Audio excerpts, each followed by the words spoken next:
За цаг хугацаа баттгал хичээл. За тэгээ танилцуулъя.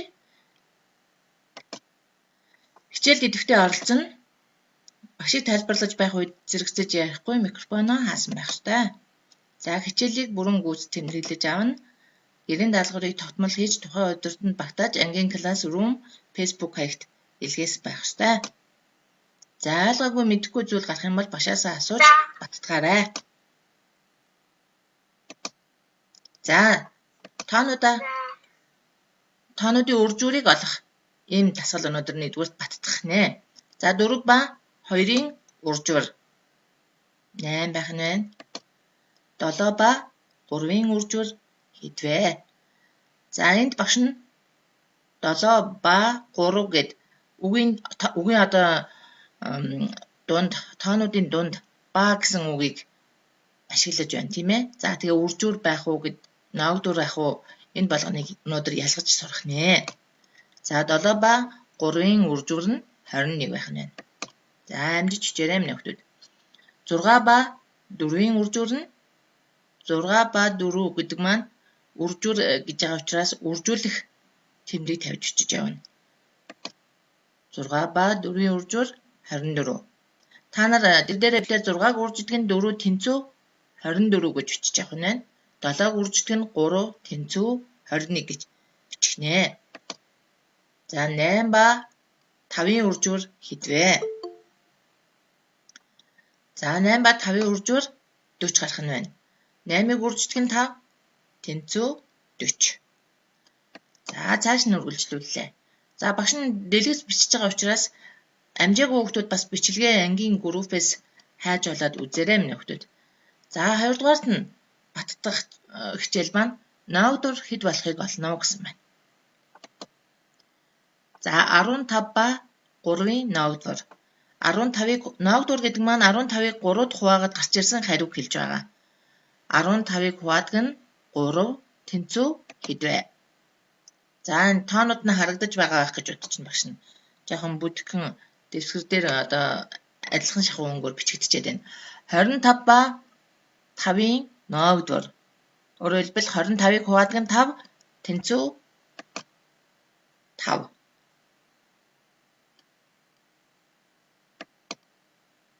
За 24 ба 3-ын ноогдур хэдвэ? За 8 байх нь байна тийм ээ. 24-ийг хуваах нь 3 тэнцүү 8. 42 ба 6-гийн ноогдур. За 42 ба 6-гийн ноогдур хэдвэлээ эрмэн болроо микрофон хасаж агаад хэлээрэй багштай.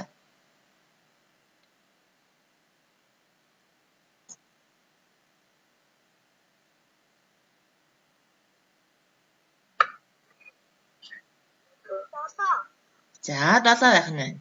За 42-ын 6 тэнцүү 7 байх нь байна. За бичиж амжиж байна уу хүүхдүүд ээ? За.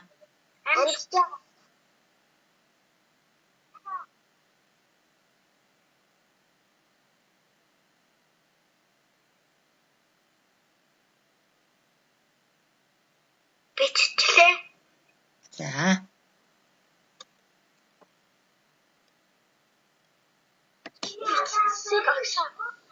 За үргэлжлүүлж байна.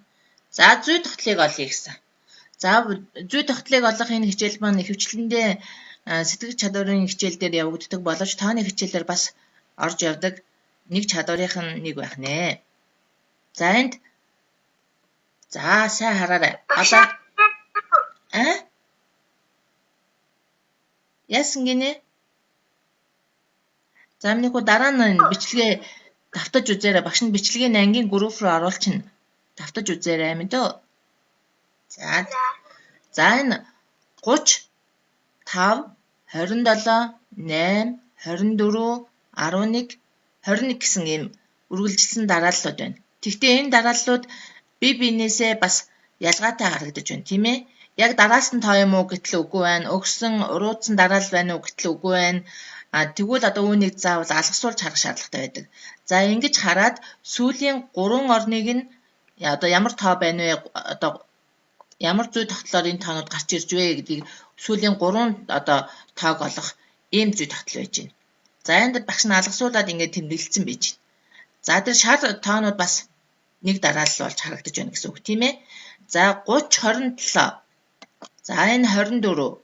Цаашлаад 21 гэсэн ийм алгасан ийм тоонууд харагдаж байна. За тэгвэл 30 27 24 21 гэсэн энэ тоонууд маань бие биенээсээ 3-3-аар өмнөх тооноосоо 3-3-аар багассан ийм харагдаж байна. За энэ багш нь хасах тэмдгийн доор нь ингээд тэмдэглэсэн. За шар одоо тоонуудыг хараарай. Шар өнгөтэй тоонуудыг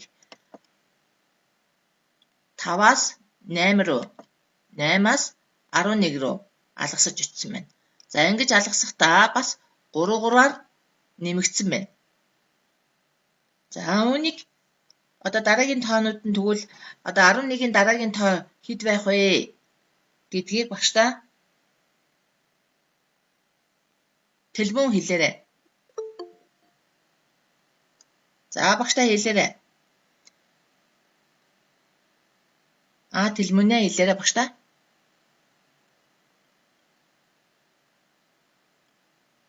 Байна уу? За тэгвэл насан нэмэх дараагийн тоон хэд байх вэ гэдгийг багштай хэлээрэй.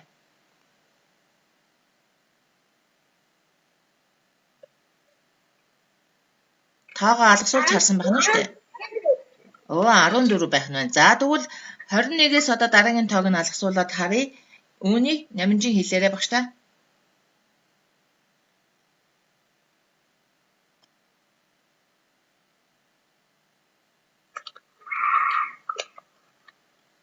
Харин нэгээс 3-аар багассан тоо байх нь тийм ээ. Тэгэхээр хэд байх вэ? За тэгвэл одоо гарч ирсэн тоонууд маань одоо өнгөөрөө ялгарч гарч харагдаж байгаа. За 11-ээс одоо 3-аар нэмэгдсэн тоо маань 14, 21-ээс 3-аар багассан тоо маань 18. За 14-ийг алгасуулаад одоо 3-аар нэмэгдүүлэхээр 17 гэсэн ийм тоонууд гарах нэ. За энд багш нь өнөөдрийн хичээлийн бичлэгийг хийлээ. За одоо эндийг бүгдээрээ сайн анхааралтай хараарай. За цагтаа танилцъя. За энэ цагтаа танилцахдаа богино зүүн цагийг заадаг, урт зүүн минутыг заадаг гэдгийг сайн анхаарч аваарай минь хүүхдүүд. За богино зүү харьцангуй удаан, урт зүү болохоор нэлээд хурдтай ингэж тойрч байгааг харж байна. За цагийн зүүний дагуу гэж бид нар ярьдаг байж байгаа тийм ээ. За хаашаа цагийн зүү одоо хаашаа яриж гэнэ гэдгийг сайн анхаараарай. За 1-р цаг дээр багш нь ярилцъя. За 1-р цаг дээр ярихдаа одоо энэ 12-оос 1 гэсэн энэ тооны хооронд хичнээн зураас байна вэ гэдгийг сайн анхаарах шимнэ хүүхдүүд. За энэ 12 дээр байгаа энэ урт юм өргөн зураасыг тоолохгүйгээр эндээс эхэлж тоолъё. 1 2 3 4 5. За ингэж очиж өөрөөр хэлбэл 12-оос энэ 1 гэсэн энэ зайд бол ерөөсөө л минутыг илэрхийлж идэг. За энд бас цагийг бас ингэ илэрхийлдэг. Энд бол ингээд урт зүү богино зүү 12-оос хөдлөөд 1 дээр ирэхэд 1 цаг. За тэгвэл энэ тойрч энэ эргээд байгаа энэ минутын зүү бүтэн 1 тойрчиж 1 цагийг илэрхийлж байгааг харж байна тийм ээ. За би сая яагаад энд ингээд 1-ээс 5 хүртэл ингээд тоолуулаад энд ийм тэмдэглэгээ хийчихвэ гэдэг хүүхдүүд маань гайхчихж магадгүй. Тэгвэл энд дараагийн 2 дугаар цаг дээр хараарай минь хүүхдүүд. Одоо 12-оос 1-ийн хооронд ингээд энэ урт зүү маань ингээд яваад шилжээд очих энэ хугацаанд 5 минут болж идэг. За энэ 3 дугаар цаг дээр ингээд харъя. Энд 1-ээс 2 руу очихдоо ахаад 5 минут. Өөрөөр хэлбэл энэ дахиад түрүүчийнхтэй адилхан багш нь 6-аар 6-аад харуулж байна. 1 3 4 5. За тэгвэл энд ингээд ахаад 5 минут. Өмнө нь 5 минут явсан, ахаад энэ 5 минут. За одоо энэ 3 дээр шилжиж очиход 15 минут.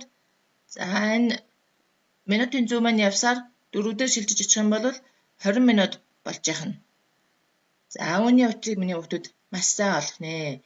За тэгээд үүнийгээ одоо өдрийн дэглэмээ одоо хэрэгжүүлэхдээ, хичээлээ хийхдээ, телевиз үзэхдээ уцаар одоо бас хичээлээ үзэхдээ ингээд ашиглаж яах нэ. Хэдэн минут хичээлээ хийчихв, хэдэн минут амарх уу гэд. Тэгэхээр зэрэг бид нар одоо цагийн энэ хуваарийн дагуу өдөр болгон бид нар үйл ажиллагаагаа явуулж идэг. Өдөр болгоны одоо унтах, идэх, уух энэ цаг маань бүгдээрээ цагтай их холбоотой байдаг байх нэ. За энэ хүүг бүгдээрээ болд гэж нэрлэе. Болд хүү хэдэн цагт юу хийж байна вэ гэдгийг нь бүгдээрээ ярилцъя. За мэдээж өглөө бид нар унтаад сэрдэг байж байгаа. За тэгвэл энэ хүүгийн үйл ажиллагаа ингээд цагийн зүйний дагуу ингээд багш нь бас илэрхийлчихсэн байж байна. За энэ хүү өглөө, болд хүү өглөө хэдэн цагт босч гинэ үү? За энийг хараад дэвтэртээ тэмдэглээрэй хүүхдүүдээ. Богино зүүн 7-г заасан, энэ урт зүүн 12-ыг заасан байж байна. За энд нэг жижигхэн ийм улаан зүү харагдаад байгаа. Энэ нь болохоор секундын зүү ичдэг. За 7 энэ богино зүү 7 жоохон өнгөрөөсөн, урт зүү 4-г заасан байж байна. Тэгвэл энд одоо болд хэдэн цагт өглөөний цайгаа ууж байна вэ?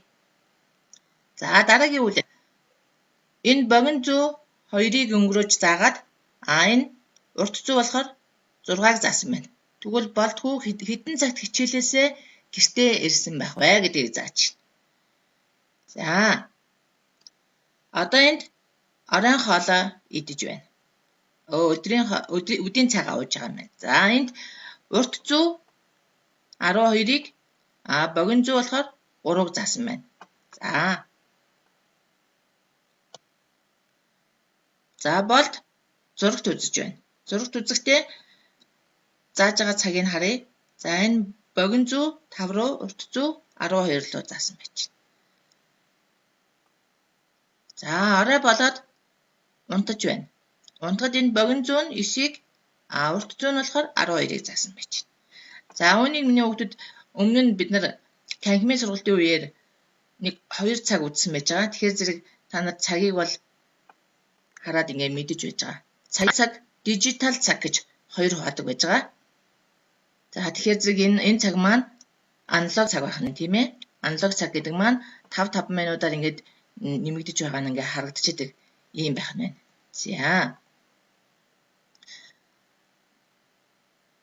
За одоо 5 минут нэмэгдсэн байж байна. За 2-ыг одоо өөрөөр хэлбэл 10 минут, 3-ыг 15, 4-ыг 20, 5-ыг 25. Одоо яг минутын тухайд л ярьж байгаа шүү дээ багш нь тийм ээ. За урт зүү одоо 6-г заасан байх юм бол 30 минут, 7-г заасан байх юм бол 35. За гэх мэтчлэн явсаар 11-ийг заавал 55. За богино энэ урт зүү маань 12-ыг заасан байх юм бол 60 минут буюу 1 цаг гэж тооцдог юм байж байгаа. За энэ бол дөрвөн байх нь миний хүүхдүүд. 1 цагт 60 минут. 1 минутад 60 секунд байх нь. За үүнийг одоо өөрсдөө дэвтэртээ ялгагдахаар өнгөөр эсвэл маш цэвэрхэн хүрээлээд бичээд авчих нь байна. За яагаад энийг хүрээлж авч ингэж тод ялна гэж ойлгох уу гэхээр зэрэг энэ маань дүрм та бүхэн үүнийг хаанаас одоо дэвтэрнийхээ хаанаас ч гэсэн ингээ олж харахад хялбар байхаар ингэж бичиж аваарэ. За энэ бүр товчлоод ингээ хураангуйлсан байж гин 1 цагт 60 минут байж гин энэ минутын дээрээ. За 1 минутанд 60 секунд байдаг гэж ингэж тооцох нэ. За доотлолт нь байгаа энэ цэнхэр дэвсгэр дээр байгааг харъя бүгдээрээ. Энэ 24 цаг байна. Тэгвэл 24 цаг болоод 1 хоног гэж тооцох нь байна. За бидний саяны харсан цаган дээр 1-ээс эхлээд 12 хүртэл ингээд тоонууд байсан боловч энэ нь цаашаа давтагдаад явдаг байж байгаа. 12-аас цаашаага 13, 14, 15 цаг гэд ингэж явсаар шөнийн 11 цаг буюу 23 цаг, шөнийн 12 цаг болохоор 24 цаг буюу 1 хоног боллоо гэж ингэж тооцдог байх нэ. За бичиж авсан гэж бодож байна багш нь. Их гоё нямбай бичээрэй хүүхдүүдээ. За үлээж чинь багш нь. Нямбай бичиж аваарай. Багш нь ингээд дэвтрийн шалгаад үзэхээр зэрэг та эдийн дэвтэр дээр нэлээд тийм замбраагүй бичгэлэлийг харагдаад байгаа учраас багш нь нямбай бичээрэй гэж их олон дахин хэлж байгаа шүү.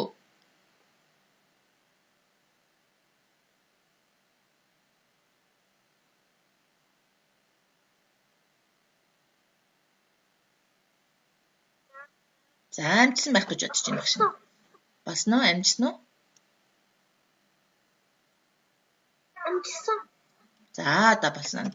За дараагийнх нь үйл ажиллагаагаа явуулъя багш нь.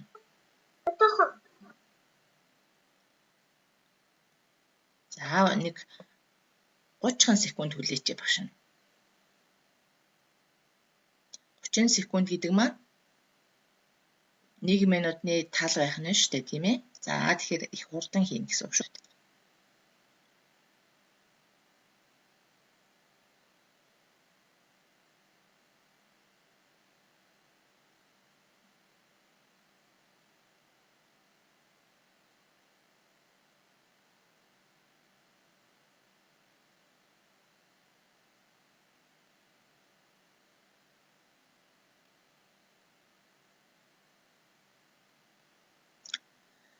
За энд одоо бидний ашигладаг цагны хэлбэрүүд гаргагдж байна.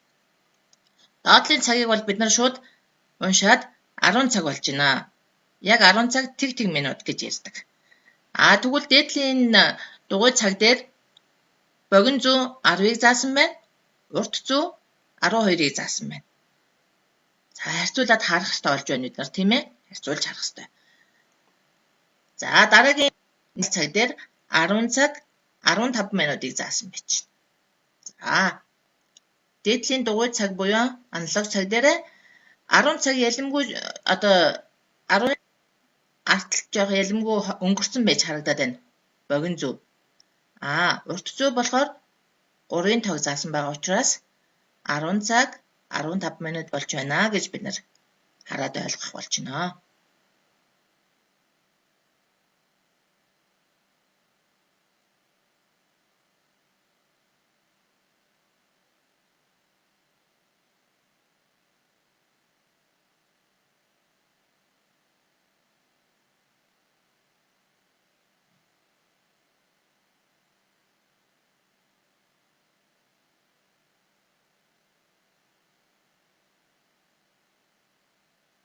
За цагаа зурхтаа миний хүүхдүүд энэ дугуй цагийг зурхтаа одоо цавууны таг ортог гэх мэтийг ашиглаад хурдан зурчих хэрэгтэй.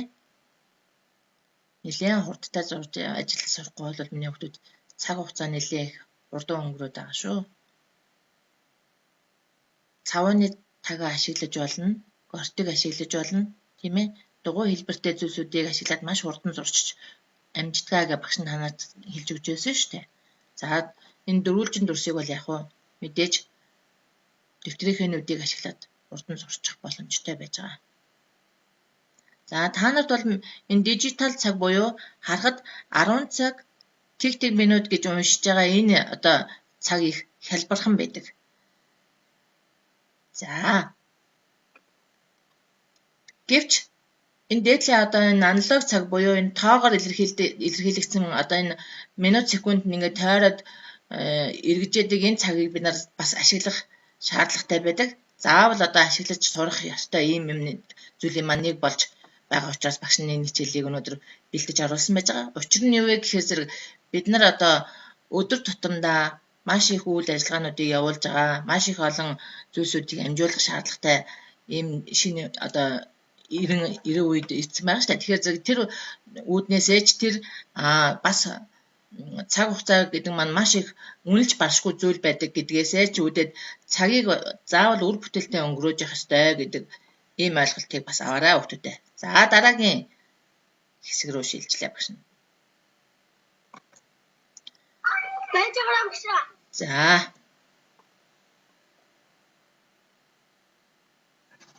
За 1 минут хүлээ багш нь. Миний хүү амжаад хийгээрэй.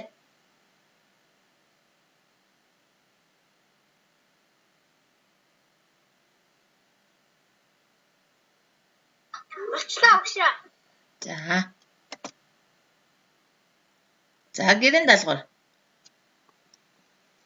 1-дүгээрт жишээрээ гэсэн байна. За саяны одоо цаг 35 минут гэж багш нь сая тайлбарлаж өгсөн тийм ээ. Түүнийг 3 цаг 45 минуттай жишгэн байна. Аль нь их вэ гэдгийг жишж бичих нэ. их баг тэнцвүүгийн тэмдгээр жишиж чинь тийм ээ. За 8 цаг 2 минут, 8 цаг 20 минутын аль нь их вэ? За 2 дугаар даалгавар илэрхийлэл зохиож бичих юм байна. 8 ба 5-ын үржүүр дээр 50-ыг нэмээрэй гэсэн байна. Түрүүн багш нь одоо 8 ба 5-ын үржүүр гэдэг маань юу байх вэ гэдгийг нэгдүгээр хичээлд нэгдүгээр баттгал дээр тайлбарлаад өгчихсөн байж байгаа тийм ээ. Тэгэхээр түүн дээр 50-ыг нэмээрэй гэсэн байна. За илэрхийллээ зөв бичиж байж үйлдэлээ одоо алдаагүй зөв бичиж шүү. За 3 дугаар даалгавар маань 9, 7, тэг 2 гэсэн ийм дөрвөн цифрээр 2 оронтой тоонуудыг зохиогоорой гэж. 9, 7, тэг 2 гэсэн дөрвөн цифрээр 2 оронтой тоог зохиож бичих юм байна.